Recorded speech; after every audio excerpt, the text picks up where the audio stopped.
Hello everyone, সকাল বাজে এখন ৯টা। আমরা দুজনেই ঘুম থেকে উঠে পড়েছি। উঠে পাপা বাইরের দৃশ্য দেখছে, এনজয় করছে। বাইরে তো রোদ ঝলমলে পরিবেশ, একেবারে মানে ঠাটা পড়া রোদ যাকে বলে। আর এক তুড়িতে এদিকে বিছানাটা গুছিয়ে নিয়েছি।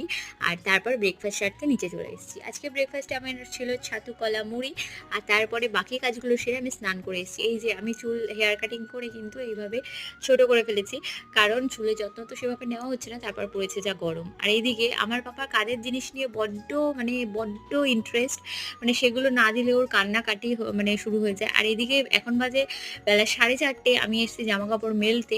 কেচে রেখেছি বহু আগে, কিন্তু সেই সময়টা করে উঠতে পারিনি যে আমি মেলতে আসবো ছাদে। যাই হোক, এখন মেলে নিচ্ছি।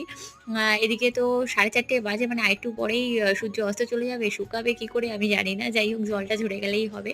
তো বাড়িতে বাচ্চা থাকলে এরকম হতেই পারে। তোমরা তো সবাই রিলেট করতে পারবে যারা আরকি জানো। আর এদিকে এই ব্যাগটা করে টোপলা করে শুকনো জিনিসপত্র নিয়ে নিচে নেমে যাচ্ছি।